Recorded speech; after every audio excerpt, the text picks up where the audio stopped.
नमस्ते दर्शकों, मैं मल्लिका सुभाशीष स्वागत करती हूं आप सभी का आज के कार्यक्रम विकास के पथ पर। साथियों, कोरोना काल में ऐसा कोई व्यक्ति, क्षेत्र या समुदाय नहीं है जिस पर कोरोना वायरस का असर ना पड़ा हो।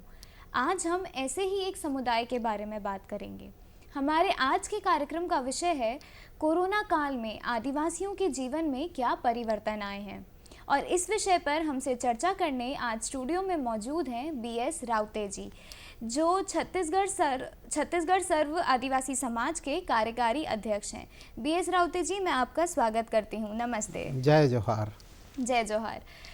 बीएस राउते जी, मैं आपसे जानना चाहूँगी कि कोरोना काल में जहाँ हर जगह, हर देश में कुछ ना कुछ परिवर्तन हो रहे हैं, हर व्यक्ति के जीवन में बदलाव आ रहे हैं, ऐसे में आदिवासियों के जीवन में या आदिवासी क्षेत्र में जहाँ अतिवादी बाहुल्य बहुत है, वहाँ क्या परिवर्तन आए हैं?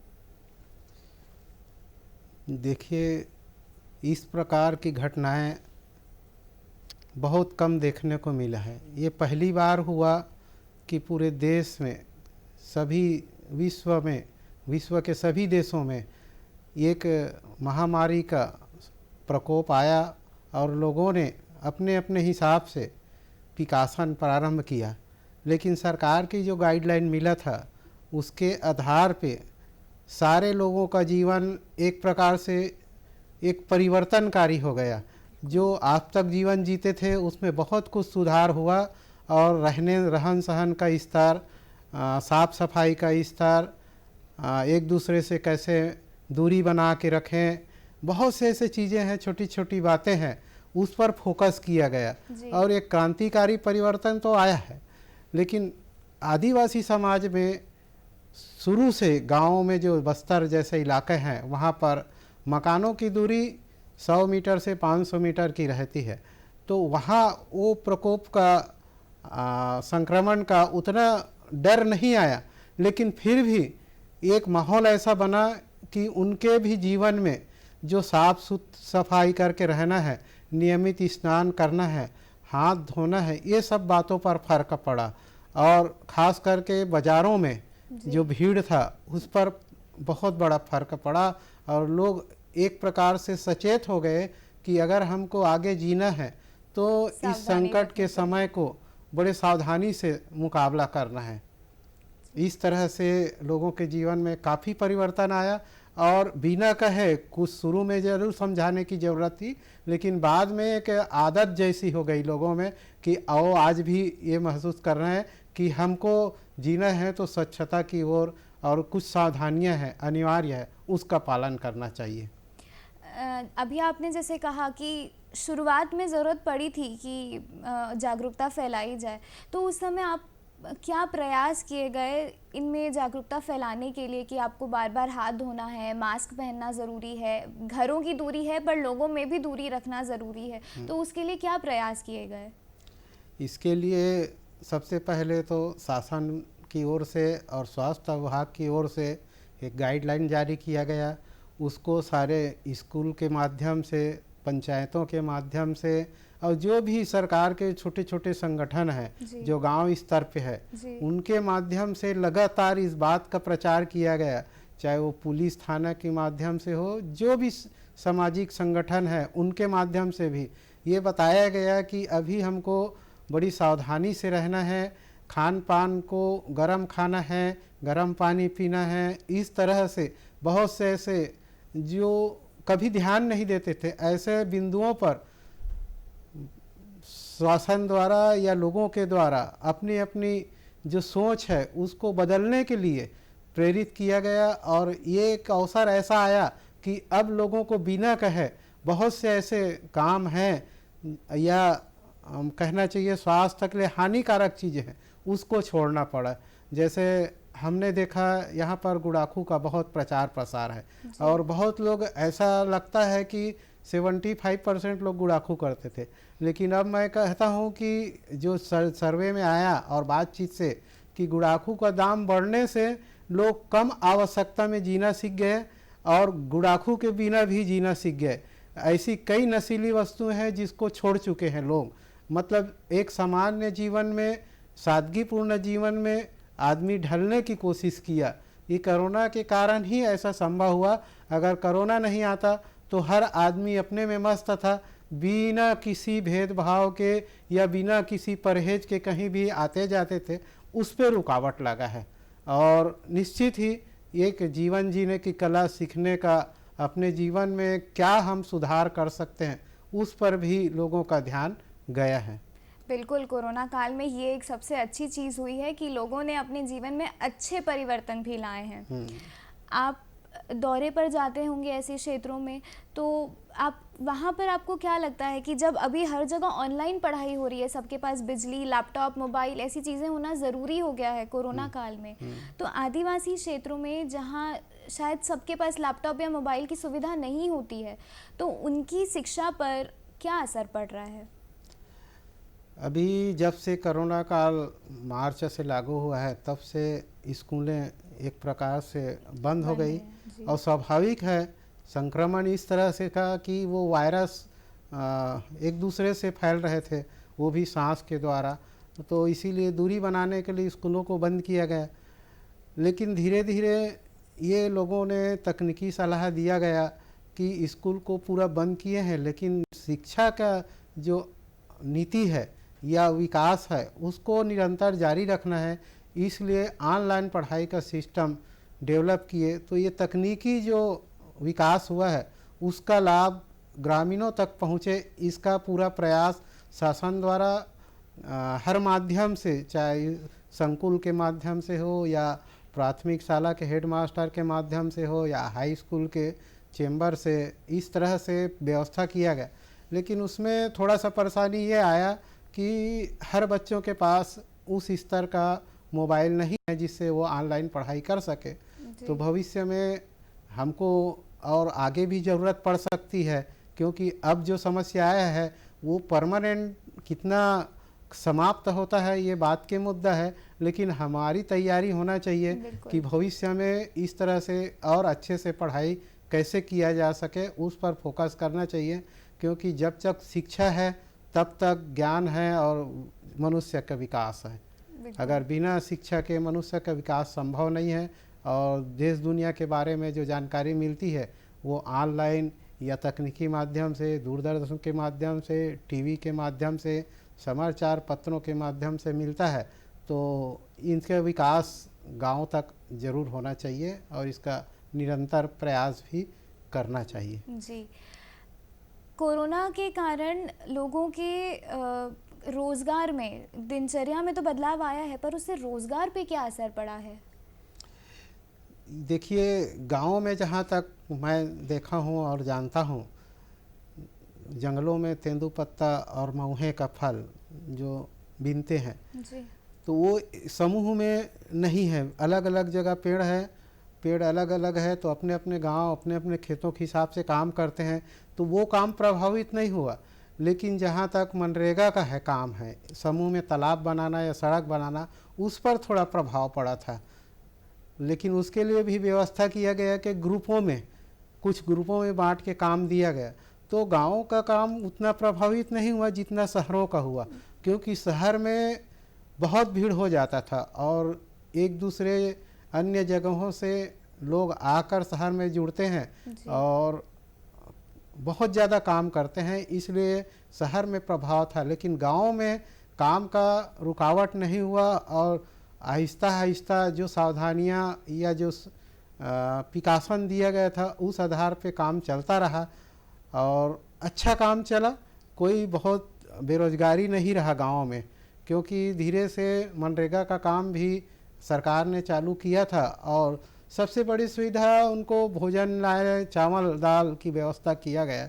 इसके कारण गांव में जो चिंता थी बेकारी की, भुखमरी की, वो समाप्त हो गया था और लोगों में अतिरिक्त सोचने की या डरने की ज़रूरत ख़त्म हो गई थी। बस वो अपने स्वास्थ्य के प्रति कैसे हम सावधानी बरतें, इस पे ही फोकस करते रहे। कोरोना काल में इतना लंबा लॉकडाउन रहा, इस समय जो वहाँ के युवा हैं, उन युवाओं में अतिवाद को लेकर उनकी सोच में कुछ परिवर्तन दिखा, कोई परिवर्तन आया उनमें? मैं इसमें दोनों तरफ से देखता हूँ। एक जो पहले से अतिवाद में शामिल हैं, उन लोगों ने कोरोना काल में शायद उनका इनकम अच्छा नहीं रहा होगा या आपसी कुछ ऐसी बात रही होगी, तो कुछ मात्रा में लोग वापस आए, पुलिस के माध्यम से सरेंडर किए। और कहीं कहीं पर ज़्यादती भी देखने को मिला, लेकिन वो बहुत कम ऐसा रहा जिससे ये प्रभावित हुआ। और स्कूलों के माध्यम से जो शिक्षा मिली है उससे लोगों में एक प्रेरणा जगी है कि हम अच्छे जीवन कैसे जी सकते हैं। जो जंगलों में रात में दिन में घूमने के बजाय हमको अच्छा रोज़गार मिले, अच्छा पढ़ने को मिले और अच्छा काम मिले, तो खुशहाल जीवन हो सकता है बिना टेंशन के। और लोगों में एक अच्छा मैसेज गया है कि सरकार के माध्यम से जो व्यवस्थाएं की जा रही है उससे परिवर्तन तो दिख रहा है, और आगे भी इसको जारी रखना चाहिए ताकि लोग गलत कामों से बाहर निकलें और अपने जीवन को परिवार के साथ रहने लायक बनाए। उस जीवन में परिवार के साथ रह नहीं पाते हैं और तकलीफ बहुत है और वो अच्छा काम भी नहीं है। बिल्कुल बिल्कुल। इसलिए लोगों में एक मानसिक परिवर्तन आया है कि हम समाज के साथ जुड़ के रहें। अतिवादियों में लॉकडाउन और मंदी के कारण क्या बदलाव आए हैं? उनकी सोच में कोई परिवर्तन जो आया हो? देखिए, ये लोग तो कभी शहरों में रहते नहीं हैं, गांव में रहते नहीं हैं, जंगलों में ही रहते हैं। तो एक प्रकार से जो प्रतिबंध गश्त करने से लगता था, लॉकडाउन के चलते हमारी फोर्स लगातार गश्त नहीं कर पाई, तो कुछ जगहों पर तो ये स्वतंत्र हो गए, लेकिन गांव में लोगों का आना जाना प्रतिबंध हो गया था। एक गांव से दूसरे गांव में लोग आ जा नहीं सकते थे, इसलिए सड़क और जंगल में लोग दिखते नहीं थे। तो जिसको जहां मौका मिला था वो एक प्रकार से कैप्चर हो गया था, वहां पर रहने लग गए थे। उनका प्रसार कम रहा और वो गतिविधियां भी सीमित हो गई थी।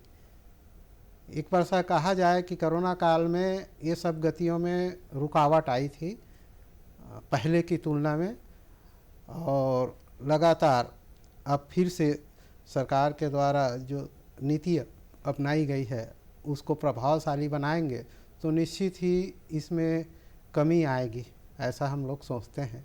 बिल्कुल। आदिवासियों में जो भी त्यौहार होते हैं, जितने भी पर्व आते हैं, वो साथ में मिलकर बनाने की संस्कृति रही है। और ये तो त्योहारों का समय है, एक के बाद एक त्यौहार आते हैं, तो ऐसे में सोशल डिस्टेंसिंग को ध्यान में रखते हुए त्यौहार कैसे मनाए गए? कुछ बदलाव जो उन्होंने महसूस किए हों सोशल डिस्टेंसिंग के कारण, और आपसे बातों में आपको पता चला हो? देखिए, मार्च में कोरोना काल लागू हुआ जी, तो उस दरमियान जो होली पर्व आया था वो उसको तो मना नहीं पाए, लेकिन आगे जैसा हरेली और नवाखाई पर्व है तो वो बड़ी भीड़ इकट्ठा न करके गांव में छोटे छोटे समूह में सोशल डिस्टेंस के पालन करते हुए प्राकृतिक रूप से जो त्यौहार मनाते हैं उसको मनाया गया है, लेकिन बड़े रूप में नहीं मनाया गया। और अपनी रीति नीति को बाकायदा पालन करते हुए गाँव में लगातार इस तरह के पर्व हैं उसको छोटे रूप में मनाए हैं, सोशल डिस्टेंसिंग का पालन करते हुए मनाए हैं, एकदम भीड़ इकट्ठा करके नहीं मनाए हैं। और अभी जैसे थोड़ा सा ढिलाई मिला है लॉकडाउन का, तो अब शादियां ज़ोर शोर से चालू है, लेकिन फिर भी सरकार से शासन प्रशासन से अनुमति लेकर ही कर रहे हैं, और जो संख्या दे रहे हैं लिमिट 50 का 100 का उसका पालन कर रहे हैं। तो एक अच्छा अनुशासन सीखने का अवसर आया इस समय कि हम बेवजह से भीड़ न बढ़ाएं और जितनी ज़रूरत है उसने ही उपयोग करें। तो उससे जो अन्नों का भी बेतहाशा उपयोग होता था, खराब होता था, भीड़ तंत्र इकट्ठा होकर, उसमें कंट्रोल आया है और खर्चे भी कम हुए हैं। तो उससे निश्चित ही जो उनका आर्थिक बहुत ज़्यादा खर्च आ जाता था वो कम हुआ है, और कहना चाहिए सादगीपूर्ण एक जीवन है उसको अपनाए हुए हैं। बिल्कुल। सरकार की ऐसी कौन सी योजनाएं हैं जो अतिवादियों आदिवासियों के हित में रही हो? देखिए, सरकार की तो योजनाएं बहुत सारे हैं, लेकिन विशेषकर जो ट्राइबल इलाके में जो योजनाएं चल रही है, जैसे स्कूल है, मध्याह्न भोजन का कार्यक्रम है, आंगनबाड़ी है और मनरेगा है, इस तरह के कार्यक्रम निरंतर और लगातार चलते रहे तो लोगों का ध्यान काम में लगा रहेगा, और काम में इनकम अच्छी होगी तो दूसरे तरफ उनका ध्यान नहीं जाएगा और अपने विकास के बारे में सोचेंगे। तो सरकार जो भी काम कर रही उसको और अच्छे से गांव तक पहुंचाए। सड़क के साधन गांव तक पहुंचना चाहिए। बिजली है, बिजली पहुंचेगा तो आपके दूरदर्शन चैनल और जो भी अन्य चैनल के माध्यम से नई नई बातों को सीखेंगे तो उनके आदतों में भी परिवर्तन होगा, और ख़ास करके शिक्षा का विकास जो बहुत ज़रूरी है। और यातायात के साधन भी बढ़ते जा रहे हैं, इसलिए शहरों से संपर्क हो रहा है लोगों का।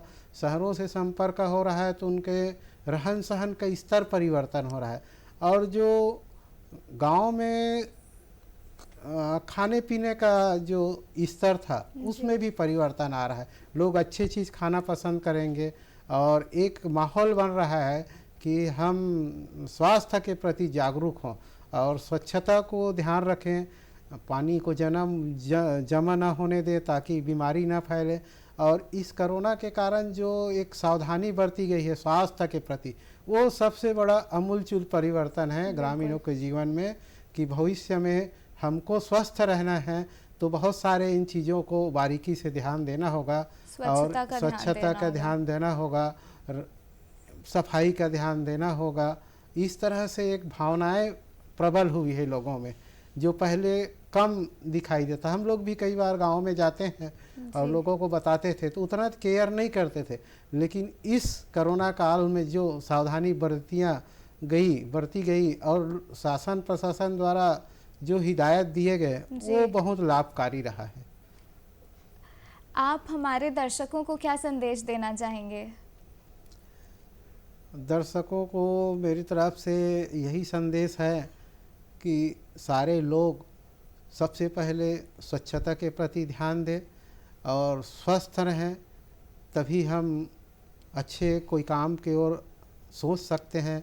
दूसरा, जो पढ़ाई का साधन है, सुविधाएं हैं, उसको और बढ़ाया जाए, और जहाँ जहाँ जिस स्तर के कक्षाएं खोलनी है या सब्जेक्ट टीचर देना है उसको दिया जाए, क्योंकि मैं अनुभव किया हूँ कई जगह ऐसे भी सुविधाएं हैं नहीं हैं जिसके कारण बच्चे हायर एजुकेशन की पढ़ाई नहीं कर पाते हैं। जैसे अभी आपने सुना होगा कि दंतेवाड़ा में 8 बच्चियां नीट के परीक्षा क्वालिफाई किए हैं, और तकनीकी कारण, अब वो तकनीकी क्या है, टेक्निकल प्रॉब्लम, उसके कारण उन लोग फर्स्ट राउंड में अपना रजिस्ट्रेशन नहीं करा पाए और उनका काउंसलिंग नहीं हुआ। हम लोग सब लोग समाज के लोग राज्यपाल मुख्यमंत्री से मिल के अवगत कराए हैं कि इन बच्चों का दूसरे सेकंड राउंड में काउंसलिंग कराए। तो इतना मेहनत से पढ़ते हैं बच्चे अभाव में, और ऐसे समय में टेक्निकल प्रॉब्लम आने से निराशा की भावना आती है। इन चीज़ों को दूर किया जाए, बल्कि हमको पहले सुविधा दिया जाना चाहिए उन लोगों को, क्योंकि गांव में रहते हैं और पहले से ये व्यवस्था पे खास करके प्रशासनिक अधिकारी, हमारा कलेक्टर जो है और जिला शिक्षा अधिकारी हैं, उनको इस पर विशेष ध्यान देना होगा। और छत्तीसगढ़ सरकार द्वारा छूलो आसमान, जावगा में बहुत बड़ा एजुकेशन हब है, तो उसी तरह से और स्कूल ट्राइबल डिस्ट्रिक्टों में पहली से लेकर कॉलेज तक का खोला जाए, ताकि एक माहौल बने।